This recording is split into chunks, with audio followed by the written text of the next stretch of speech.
con el hashtag agroindustriaandi. Y ahora sí, para empezar, este panel fue denominado La reactivación sostenible, una mirada empresarial. Para esto invitamos al escenario a Carlos Ignacio Gallego, CEO de Grupo Nutresa, a Rodrigo Cabrera, gerente general de Crepes and Waffles, a Rafael López, gerente de Bimbo Colombia, a Rafael Álvarez, CEO de Alquería, y a Camilo Montes, director de la Cámara de la Industria de Alimentos de la ANDI, quien será el moderador de este panel. El tiempo lo pueden ver en el monitor al frente de ustedes. Ahora sí, doctor, el escenario es suyo.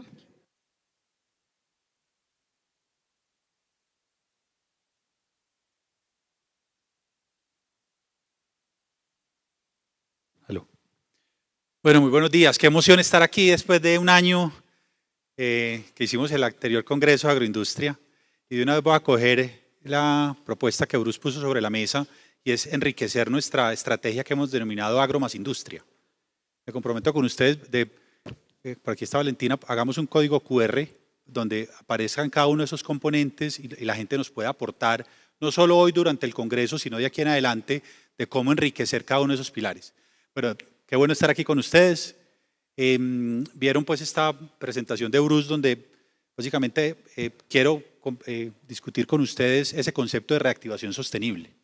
Porque miren que aparece una paradoja allí. Por un lado, los eslabones agrícolas creciendo con ese número del 8%, y cuando vimos la diapositiva de los eslabones industriales y de restaurante, Rodri, todos en negativos, o la mayoría en negativos. Paradójico, porque crece agro, pero aquellos que utilizan el agro como materia prima, tenemos estos desafíos. Entonces, si les parece, vamos a hacer un par de ronditas, a ver hasta dónde nos dan las preguntas. 3-4 minutos por respuesta.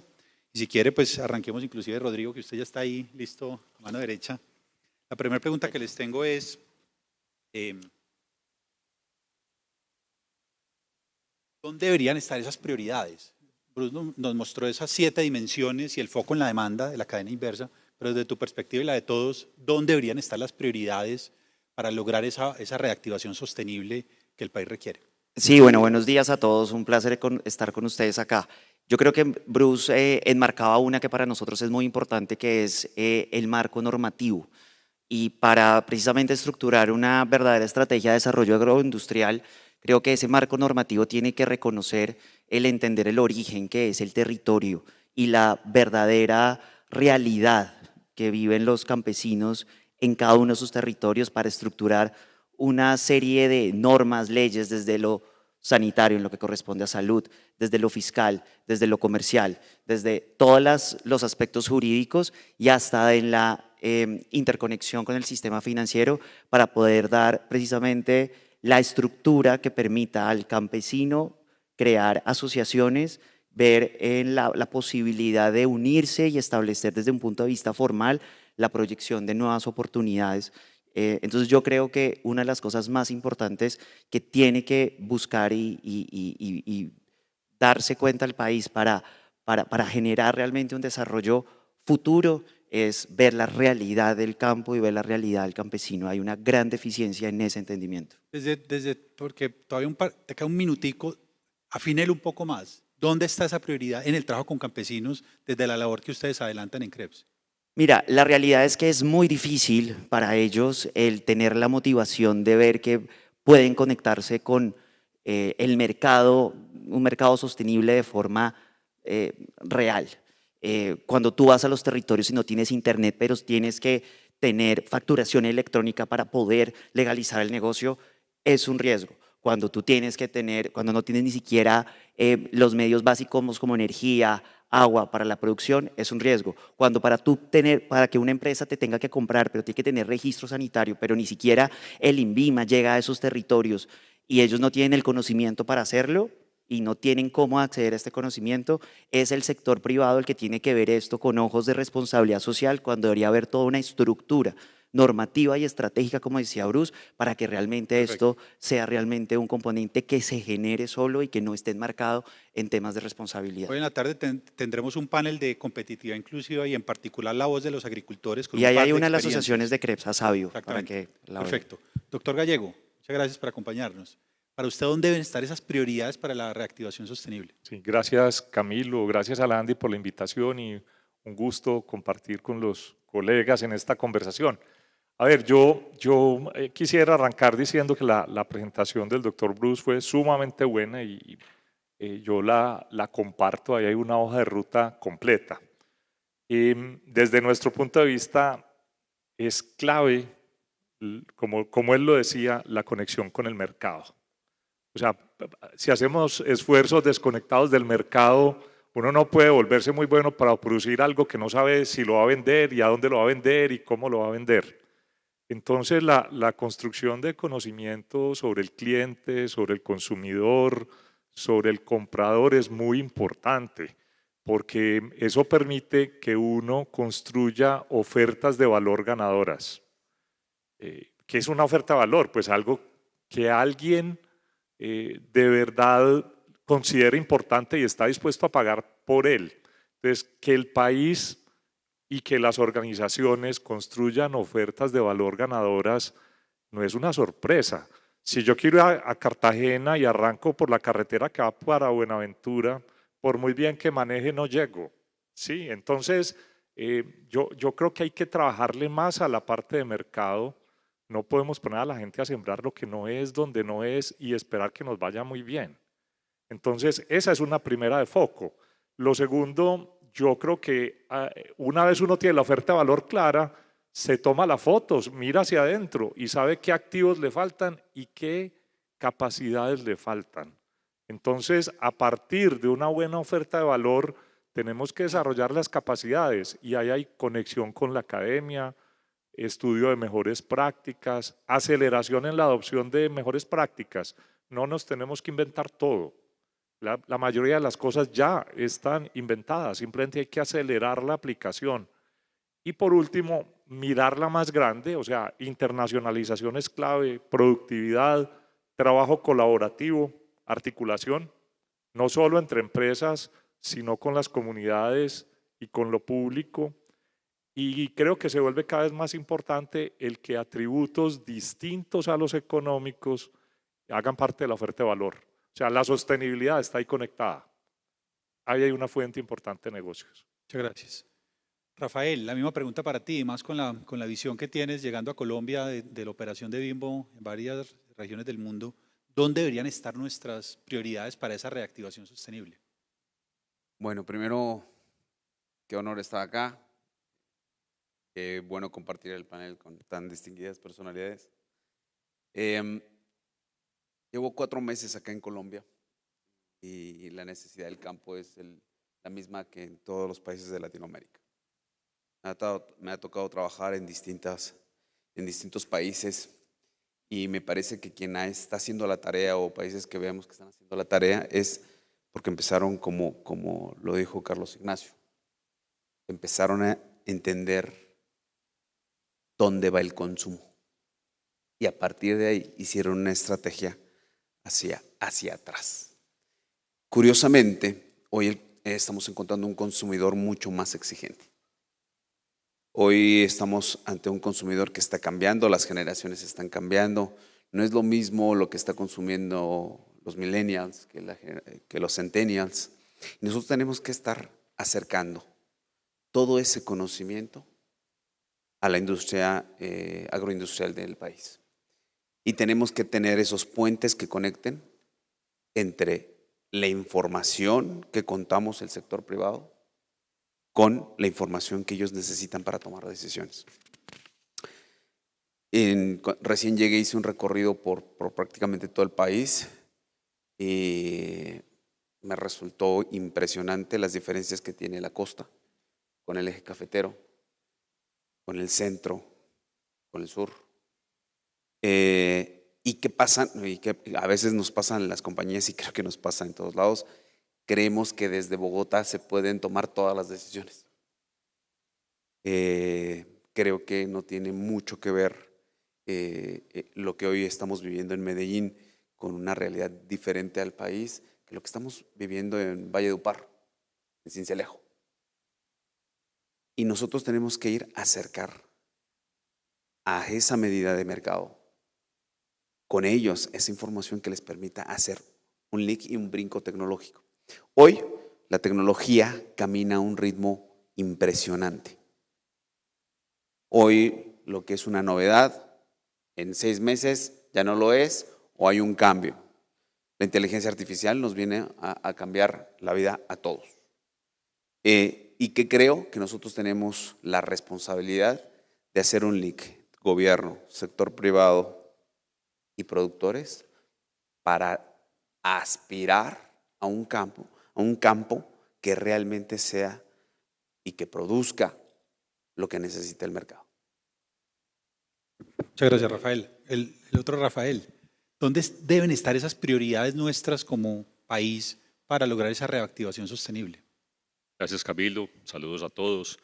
A ver, yo te diría, cuando hablamos de reactivación, pero cuando le ponemos el apellido sostenible, ahí ya nos lleva a que debemos estar trabajando en productividades. Que es que si no manejamos las productividades, de ninguna manera vamos a asegurar que sean sostenibles. Y vamos a estar hablando de esto entonces cada 5 años de cómo nos reactivamos.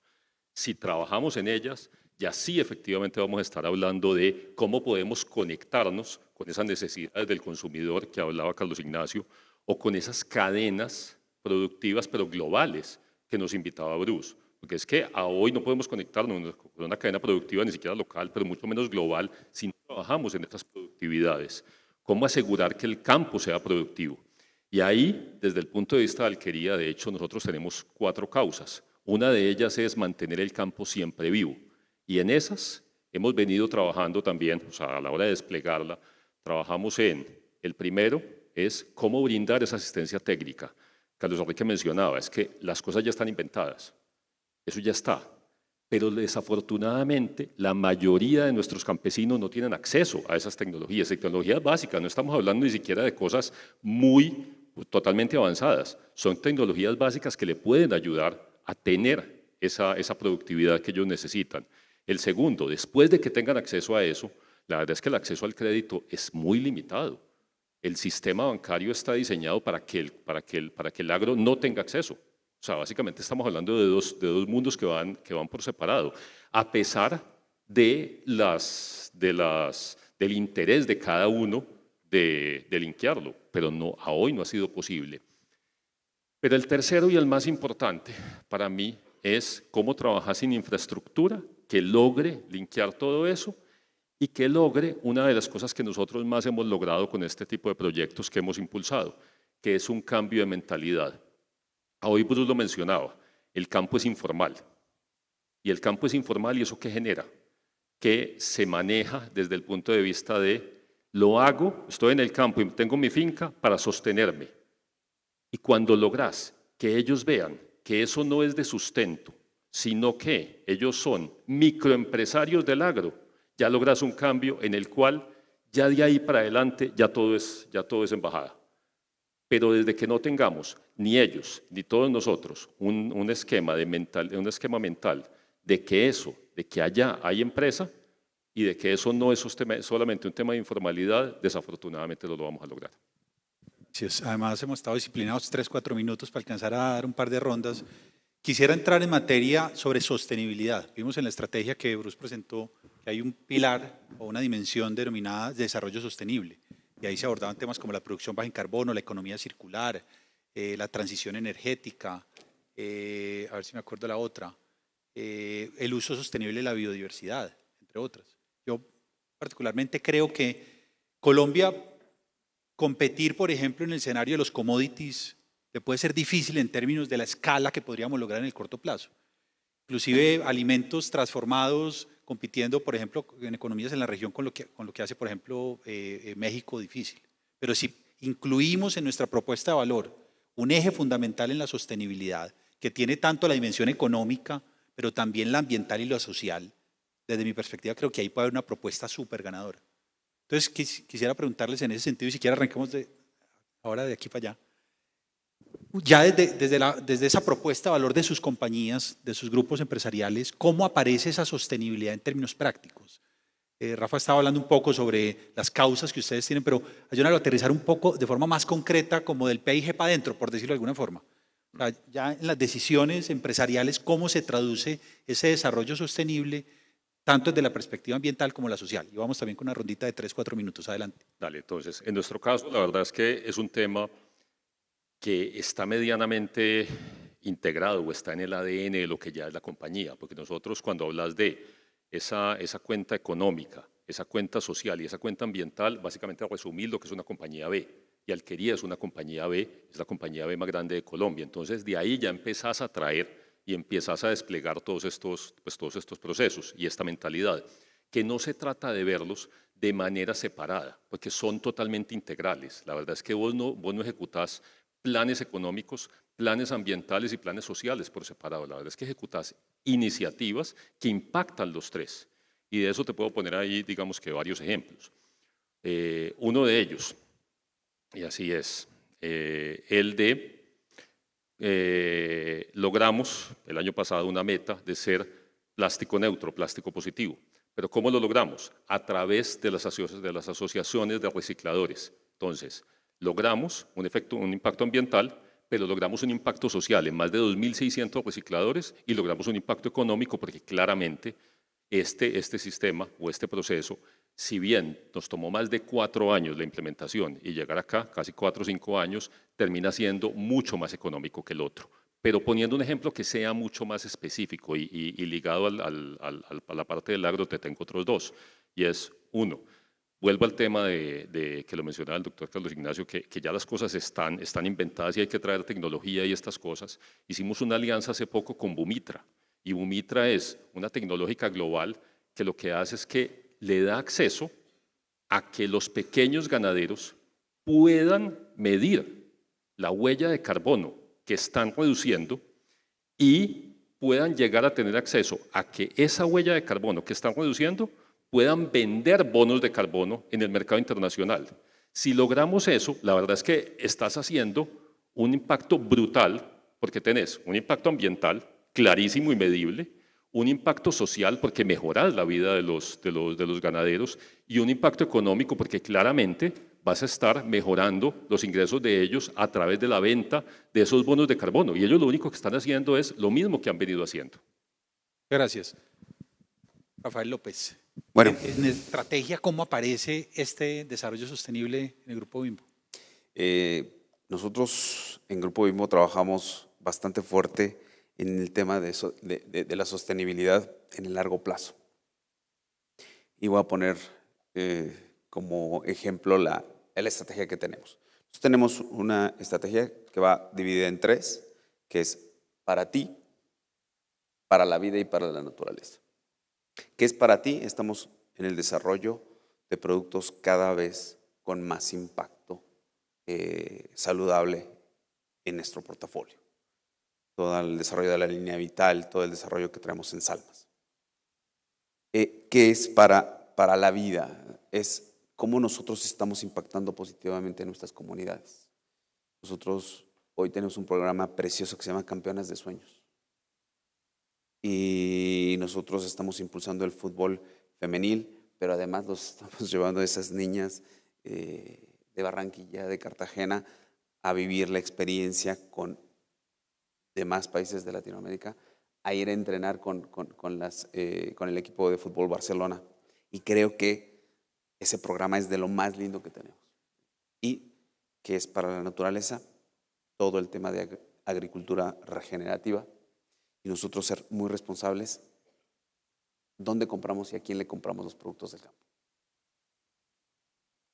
Cuando estábamos hablando hace años en la compañía de vehículos eléctricos, eran caros, no era negocio.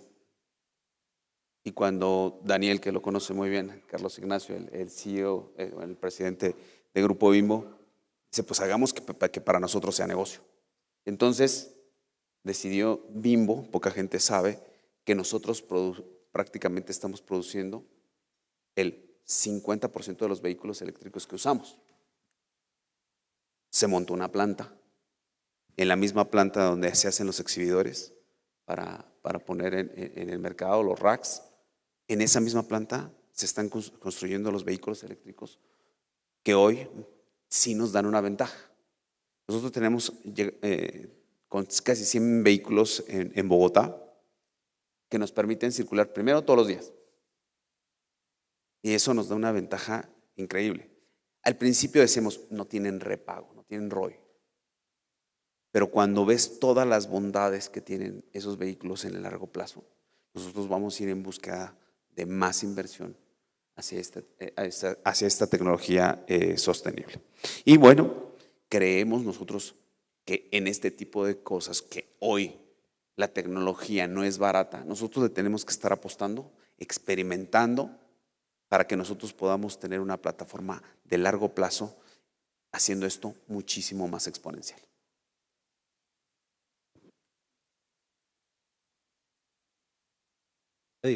Sí, Camilo, a ver, voy a tratar de ir como de lo general a lo particular. En Nutresa nosotros estamos convencidos de que la sostenibilidad es una capacidad. Pues si es una capacidad es que es desarrollable. ¿Capacidad de qué? Capacidad de uno de poder sobrevivir, de poder crecer, de ser exitoso en un entorno que todos los días es más competido y que es más volátil. Y esa capacidad se genera a partir de uno identificar y gestionar los riesgos y las oportunidades en lo económico, lo social y lo ambiental. Esa es la sostenibilidad. Entonces, cuando ahí me preguntan si la sostenibilidad está en la estrategia, digo, no, es que la estrategia es la sostenibilidad. Esto es una cosa tan potente y tan grande que hace que la compañía se dé cuenta que le responde no solo a los accionistas, sino a todos los grupos relacionados. ¿Y cómo se opera eso? Es un sistema de gestión. O sea, uno arranca con lo que cree que es la estrategia y la confronta frente al análisis de riesgos, después mira el análisis de materialidad, hace el análisis de tendencias, cruza esto con referentes que hay a nivel global y descubre que uno tiene brechas, que le falta hacer cosas. Y organizar esas brechas, agruparlas alrededor de imperativos, es lo que se vuelve la estrategia de verdad. Entonces, cuando uno trabaja sostenibilidad en serio, nadie le puede decir, no, es que usted en la estrategia, usted está desconectado de la sociedad. No, precisamente porque considera todos los grupos relacionados. Entonces, si uno lo mira así, uno tiene aspiraciones, tiene objetivos, tiene metas, tiene medición sobre aspectos que no son solo económicos.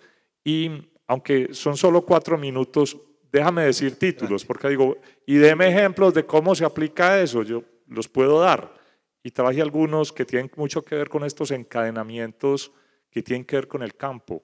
Uno, firmamos este año con el gobierno y con la participación de la Oficina Antidrogas una alianza para sembrar 15.000 nuevas hectáreas de cacao, donde Nutresa invierte para que se creen viveros que produzcan 10 millones de árboles y donde nos comprometemos a comprar la cosecha a precio de mercado. Ese es un compromiso de más de $1 billón, la sola compra de la materia prima. Por otro lado, firmamos el acuerdo de Cacao, Bosques y Paz en Colombia. Tenemos los programas de desarrollo de proveedores han evolucionado totalmente. O sea, ese es otro mundo ya. No estamos en el esquema antiguo, estamos en esquemas de desarrollo de capacidades. Firmamos el acuerdo de Café, Bosques y Clima. Estamos trabajando con Fedegan en una alianza que tiene que ver con auditorías de sostenibilidad y producción ganadera bajo sistemas silvopastoriles, y así hay muchos otros ejemplos. O sea, esto no es teoría. O sea, la estrategia termina en acciones que se ejecutan y se miden y producen resultados. Y está demostrado estadísticamente que quien lo hace bien en sostenibilidad tiene más posibilidades de existir en el futuro y generar valor. Muchísimas gracias. Rodrigo. Sí, pues mira, desde hace 44 años cuando Beatriz y Eduardo fundaron Crepes y Waffles, y como dice Beatriz, ellos entendieron que Crepes tenía que ser algo más que un buen negocio. Y algo más que un buen negocio se traducía en ser sensibles a las realidades que estaba viviendo el país. Y de ahí arrancó algo que en ese momento ni siquiera tenía nombre, que era la responsabilidad social en la contratación de mujeres, madres cabezas de familia, para generar desde el sentido que una mujer empoderada, feliz y con oportunidades era una familia empoderada, feliz y con oportunidades. Y desde esa línea también En el año 2016, al igual que la alquería, nosotros de una forma muy orgánica desde esta visión de algo más de ser un buen negocio, somos una empresa B, lo que le da obviamente un sustento estratégico, por decirlo de una forma, en el aseguramiento de procesos sensibles a todas estas dinámicas humanas y sostenibles, pero también desde este año de una forma mucho más estructurada, clara y concreta, empezamos un programa de desarrollo de proveeduría sostenible en toda nuestra cadena para conectarnos de manera directamente con el campo en diferentes regiones, que a hoy puede aterrizarse en más de 20 proyectos alrededor del país, en diferentes regiones como Putumayo, Chocó, Antioquia, Boyacá, Bolívar, Magdalena, etcétera, impactando a más de 1.200 familias que de la mano y creando realmente sistemas productivos que respetan el medio ambiente, que promueven la regeneración, son parte fundamental de nuestra proveeduría. A la fecha hemos comprado más de 1.000 toneladas de productos en estos proyectos productivos que día a día salen y que vamos estructurando bajo criterios de garantía y estabilidad futura, como ahorita lo estaban diciendo aquí en el panel, para que no sea una dependencia, sino también sea un crecimiento para cada uno de ellos. Y bueno, más la claridad de eso esta tarde, Marta de Asabio lo podrá Perfecto, decir. muchísimas gracias. Les recuerdo a todos, en paralelo al Congreso, al Congreso, estamos haciendo una rueda de relacionamiento. Inclusive varias de las compañías en el marco de su estrategia de vinculación de proveedores, de sostenibilidad y demás, están teniendo sesiones en paralelo para conectarse. Quienes aún no estén registrados en el sistema lo pueden hacer. Piden sus citas y durante este día y mañana van conectándose entre las partes. Ahora quiero que entremos en uno de los pilares de esa estrategia, que es la articulación interinstitucional, las alianzas público-privadas. Comencemos con el doctor Gallego y luego hacemos así la vuelta. Voy a intentar que todos puedan arrancar y finalizar una pregunta. Arranquemos con el doctor Gallego sobre esas alianzas, por dónde coger esas alianzas en términos prácticos para que efectivamente ese anhelo de articulación sea una realidad. Bueno, a ver, a mí me encanta que ese tema haya salido, porque se habla mucho, hay gente que se opone sin entrar, y yo creo firmemente que las alianzas son necesarias y no debemos temerles como empresarios. Y quisiera arrancar por el propósito de las alianzas, o sea, ¿por qué uno consigue un aliado? Porque cree que junto a otros, combinando capacidades, se puede tener un mejor resultado. Entonces, uno no debiera hacer alianzas sin propósito claro. Las alianzas tienen temas clave. Yo diría, uno, confianza. Si yo no confío con otro, entonces el desarrollo de confianza es como un lubricante para que las alianzas funcionen. La transparencia, el respeto por el otro, saber que en una alianza normalmente nos juntamos con alguien muy distinto, porque si es igualito a mí, pues no vamos a hacer lo mismo. Yo en una alianza normalmente me junto con otro que tiene conocimientos, capacidades, necesidades diferentes a las mías. La alineación de expectativas es clara. O sea, uno debe saber, nos estamos juntando para qué y cómo lo vamos a medir. Y esto cuándo comienza y cuándo termina. Porque lo peor es una alianza donde todos estén cansados y ya no hay resultados, pero no decidieron cuándo se aliaron, cómo se podía terminar eso. Por último, yo quisiera adicionar que cuando nos juntamos con lo público, nosotros lo que más aporta un empresario es capacidad de ejecución. O sea, los empresarios lo que más sabemos es coger planes y volverlos realidad. Pero el Estado aporta mucho en que haya un marco donde se pueda trabajar. El Estado además tiene un conocimiento del territorio y puede aportar mucho en la priorización de lo que va a ser la alianza. Entonces nosotros creemos en las alianzas, trabajamos en ellas, tenemos alianzas de muchos tamaños, en muchos frentes, inclusive en frentes que no son propiamente el negocio. Por ejemplo, en educación tenemos muchas alianzas. Quería mencionar el caso de obras por impuestos. En obras por impuestos nosotros hemos hecho en los últimos 5 años más de 135.000 millones de pesos de obras por impuestos. ¿Trabajando con quién? Con lo público y trabajando con otros empresarios y con las comunidades. Y el resultado ha sido excelente. Entonces yo creo que son necesarias, que no debemos temerle, pero que esos elementos que mencioné es bueno tenerlos en cuenta. Muchísimas gracias. Rodrigo, las alianzas público-privadas, ¿cómo Sí, coger eso? sí, totalmente de acuerdo con todo lo que está diciendo Carlos Ignacio. Y yo creo que, y solo en el complemento, en la parte público-privada, yo creo que una de las cosas que normalmente siempre le pueden faltar a estas alianzas son las retroalimentaciones para los procesos de mejora. Y ahorita que hablaba Carlos Ignacio, por ejemplo, en Obras por Impuestos, nosotros lo tenemos. Nosotros creamos un colegio, el mejor colegio rural de este país, en Cajamarca, Tolima, pero ha sido el momento en donde, con la intención de seguir adelante con un nuevo colegio, por ejemplo, en Bolívar, estamos enfrascados en la preocupación que en esta alianza falta todavía mucha articulación en la conciencia del Estado sobre la necesidad del sostenimiento de estas, por ejemplo, instituciones. Entonces, esto es un ejemplo en particular que requiere procesos en esta alianza público-privada muy concretas de aumentar los procesos de retroalimentación y de trabajo conjunto para seguir potencializando esa sinergia natural y lógica que se debe y se puede llegar a obtener, ¿no? El gobierno nacional también habla de las alianzas público-populares, privado-populares. ¿Por qué no nos ilustras, por ejemplo, ese trabajo que ustedes han hecho en el Pacífico, por ejemplo, para trabajar con comunidades específicas que hoy proveen a los restaurantes de crepes? Sí, pues digamos que precisamente una de las grandes, yo creo que aspectos a mejorar o a buscar es precisamente poder tener esas alianzas de manera real. Un poco también, como decía Carlos Ignacio, el sector privado y pues naturalmente estos procesos de emprendimiento con las comunidades tienen unos procesos innatos de ejecución y de hacer, pero uno muchas veces está enmarcado precisamente por unos elementos normativos que lo único que te hacen es estructurarte unas barreras para que las cosas puedan avanzar.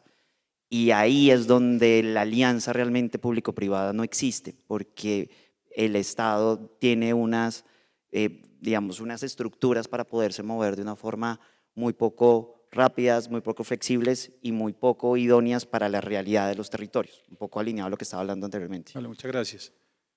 Rafa. Yo te diría, cuando hablamos de alianzas y este tema, sí, me gustó el abordamiento que le hicieron antes, que es hablar más que el específico de la causa, el porqué de la alianza es el porqué de ellas. Y nosotros, la verdad, es que cuando abordamos el tema de sostenibilidad, nosotros no tenemos objetivos de sostenibilidad, nosotros lo que tenemos son causas de sostenibilidad. Y hay una diferencia que puede ser muy sutil, pero que es absolutamente profunda, porque es que cuando hablas de un objetivo, estás implícitamente hablando en singular. Estás diciendo es mi objetivo, es mi tema. Cuando hablas de causas, ya te fuiste de una vez a decir, es un tema que voy a trabajar de manera integral, que voy a trabajar en alianza con otros y que de hecho voy a trabajar, si alguien se quiere unir a esta causa, bienvenido. Y si otro ya lo está trabajando y yo me puedo unir en esa causa y salgo en la foto, bien. Si no salgo en la foto, también. Y te voy a poner entonces ya ejemplos de cada una de lo que son esas causas. Tenemos en el tema de, o esas alianzas que tenemos en cada una de esas causas, y ahí por encimita, por ejemplo en una, es la educación, porque nosotros creemos firmemente que el principal motor económico y la principal escalera social es el tema de educación.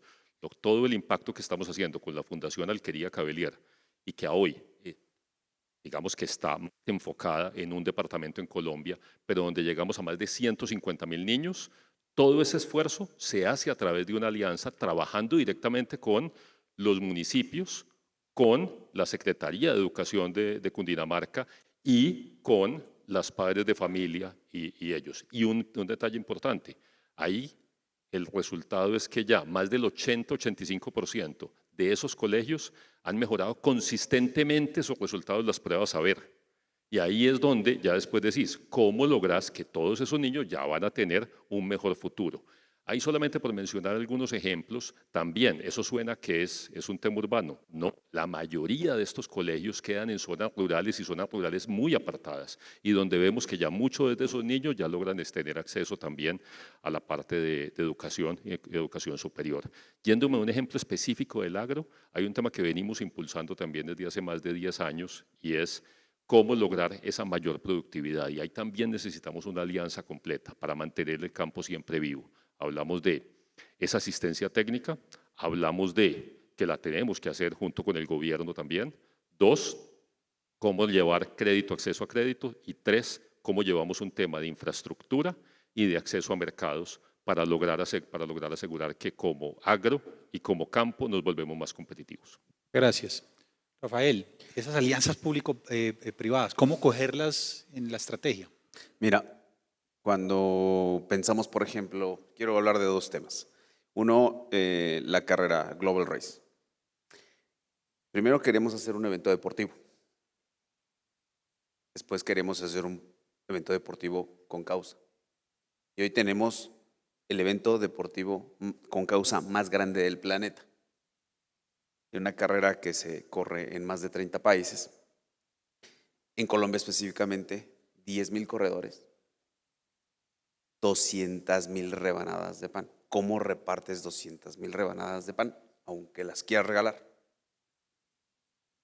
Te vas con Abaco, haces una alianza a los bancos de alimentos. Con el Misión Nutrición, haces una alianza con la primera dama y empiezas a ayudar. Entonces empiezas a hacer una cadena de alianzas que lo que te permiten es ayudar e impactar de mejor manera. Tenemos una iniciativa, por ejemplo, que se llama Expendios con Causa. Nosotros creemos que todas las fundaciones tienen derecho a la autosustentabilidad. ¿Qué son expendios? Son productos que tienen 3, 4 días de vida de anaquel todavía, que fueron sacados en tiempo y forma del anaquel y que en lugar de tirarse o en lugar de desecharse ese producto, tiene una segunda oportunidad en los expendios. Estos expendios están en las zonas más vulnerables de este país, en los barrios que más lo necesitan y tienen acceso a un pan de 50 centavos de dólar con la misma calidad, con las mismas características del primer día que se produjo. Pero se venden en los expendios.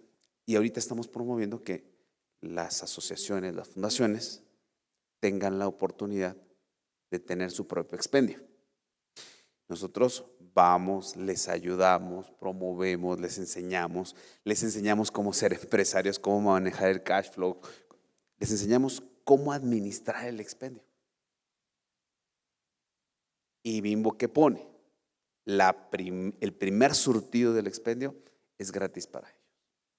Después te tienen que comprar el producto como lo hace cualquiera de los otros expendios. Pero tú ya le diste una mano a la sociedad, ya aportaste a la sociedad, pero además estás haciendo que sea con una mentalidad de empresario. Abrirles la oportunidad de que sea autosustentable. Ya el tiempo está empezando a agotar. Se me caen un par de preguntas, pero las podemos hacer en el futuro. Pero quisiera que aprovecháramos un minutico largo para cada uno. Hagamos algo de prospectiva. Supongamos que nos sentamos en 5 años. ¿Qué debió haber pasado? Y decía el doctor Gallego que, o al menos yo lo interpreto así, es el aporte que el tejido empresarial le puede hacer a la conversación con lo público es la ejecución, es lograr que las cosas ocurran. Y le complemento algo, usted sabe que yo trabajé muchos años también en el gobierno, ya llevo 10 años aquí en la ANDI. Creo que la diferencia entre lo público y lo privado es que en lo privado estrategia es lo que se hace, en lo público es lo que se declara. El punto de llegada mucho de lo público es el COMPES, el decreto, la resolución, la política pública, ¿cierto? Y por eso sí creo que cuando eso se marina, cuando se conectan en una muy buena formulación, como le decimos en alimentos, ahí puede haber una cosa súper potente. En ese sentido, la pregunta final, y de una vez aprovechen si les queda algún mensaje adicional, es ¿qué debió haber pasado en 5 años? Recuerden que la pregunta de la estrategia que Bruce recordó hoy de agro más industria es ¿qué debería hacer Colombia para en 10 años realmente ser relevante en agro más industria para el planeta? Imaginémonos algo intermedio, en 5 años. ¿Qué debió haber pasado en términos de la ejecución, en términos reales? Arranquemos con el Rafa 1, el Rafa también, y venimos así y termina el doctor Gallego. Parados en 5 años, lo que debió de haber pasado ya es la incorporación de la tecnología al campo y aprovechar eso como ventaja competitiva.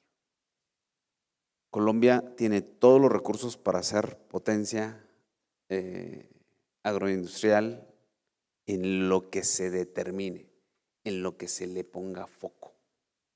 Pero sí, yo veo en un futuro muchas cosas impulsadas por comportamiento del consumidor, aprovechándolo, haciendo el link del gobierno con el sector privado, sin duda, e incorporando inteligencia artificial al campo. ¿Para qué? Para que verdaderamente tengamos un impacto donde sea un negocio sostenible en el tiempo. Un comentario en línea de lo que estaba anotando, y ya le doy la palabra también a Rafa. En la última década, la humanidad ha producido casi 4.000 publicaciones científicas donde 11 familias tecnológicas se utilizan en toda la cadena de valor de la industria de alimentos. Se han concedido casi 3.000 patentes en ese mismo sentido. Se han creado casi 4.000 startups en la última década. El 60% de esos números se crearon en los últimos 5 años. El 40% en los últimos 2 años. O sea, lo que está ocurriendo es una disrupción tecnológica gigantesca. Por eso entiendo ese foco del que estás hablando de adopción de tecnología. Y yo creo que ahí, aquí veo varias caras conocidas, las universidades juegan un papel y los centros de investigación de las universidades juegan un papel fundamental para poder tener esa conversación. Rafa, ¿qué pasó en estos 5 años? Yo te diría que tienen que haber pasado dos cosas. La primera es un tema más de corto plazo, donde tenemos que asegurar que recuperamos los per cápitas que se han perdido a nivel de consumo en los últimos años. Y es que eso suena, y desafortunadamente, como un sofisma, porque cuando uno lo habla, no, es que los per cápitas y no sé qué, eso suena más a un tema empresarial, pero es que cuando uno lo lleva ya al terreno real, lo que dice es que si los per cápitas cayeron, es que la nutrición de los colombianos cayó, es que están en malnutrición. Por consiguiente, ese es la primera cosa que tiene que haber pasado, es que hayamos recuperado la capacidad de compra de los colombianos, hayamos recuperado también la productividad y podamos estar otra vez en esos niveles de per cápita de cada una de las categorías, pero sobre todo de las proteínas, que es lo que más ha caído en los últimos años. Entonces, eso es un punto importante de corto plazo.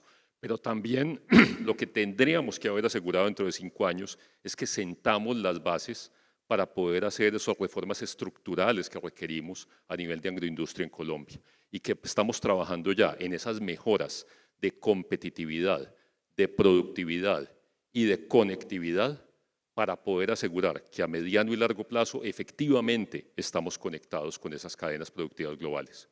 Muchas gracias. Rodrigo, ¿qué pasó en estos 5 años? Pues mira, yo creo que una de las cosas importantes que Bruce, por ejemplo, decía ahorita, que es increíble que no lo tengamos, y es que tendría que haber pasado, es que el país hubiera creado una estrategia de crecimiento integral e integrada con, con todos los sectores. Y eso debía estar basado, o debe estar basado para mí, en muchas cosas, pero voy a mencionar 2. Una, en el volver a reconocer el origen de las cosas que es el campo y los territorios. Creo que muchas de las decisiones y las acciones las estamos trasladando a que el objetivo o el medio de solución es la tecnología, que claro que es importante, pero creo que todo eso tiene que estar soportado en que eso se aplique entendiendo de dónde viene y desde dónde se origina el alimento, que es desde el campo y el origen hasta donde ha llegado hoy en día. Reconocer qué es lo que hemos hecho para desde ahí apalancar entendiendo. Y lo segundo, el entendimiento general en las empresas y en la gente del cambio en cómo debe ser el modelo de valor en las empresas. Siempre hemos estado basado en una creencia del modelo tradicional de valor de las empresas, que por supuesto tiene que generar valor para los accionistas, pero tiene que haber ya de manera generalizada un cambio en que eso no es solamente de los accionistas, sino un valor agregado para la tierra, para la comunidad y para todos los que tocan de forma integral la dinámica con las compañías. Muchas gracias. Doctor Gallego, ¿qué debe haber pasado en estos 5 años? A ver, Camilo, tú me conoces y lo he dicho muchas veces, yo soy una persona, a mí me gusta ver el mundo con esperanza, entonces yo creo que el futuro puede ser mejor. Y esa pregunta es muy buena porque nos estamos imaginando que ya pasó. Entonces si yo veo un país más desarrollado Pues ¿desarrollado para qué? Simplemente para elevar la calidad de vida de las personas. Para eso es el desarrollo. Entonces, si eso se da, es porque juntos, nadie aislado lo puede hacer, juntos entendimos que podíamos, haciendo cada uno su esfuerzo, reconociendo el papel de todos los que están en esta sociedad, resolver los problemas más grandes que tenemos. A mí me encanta la pregunta porque en el caso concreto de Nutresa, eso a los 5 años es imaginarme que se cumple el propósito de Nutresa, que es construir un mundo mejor donde el desarrollo sea para todos. Una sola empresa exitosa no cambia el país. O sea, este es trabajo de todos. Entonces, para hacerlo, y por eso a mí me encanta venir a estos paneles, porque siempre aprendo mucho, es necesario que todos hagamos el esfuerzo y que lo aceleremos, porque no nos interesa ser desarrollados dentro de 50 años, hay que hacerlo más rápido. Hay mucha gente con enormes necesidades y lo tenemos que hacer cuidando el planeta, porque si no lo hacemos así, también afectamos el futuro. Muchas gracias. Muchas gracias. Por favor, un aplauso para los panelistas y espero disfruten este día y medio de congreso aquí en Medellín. Muchas gracias.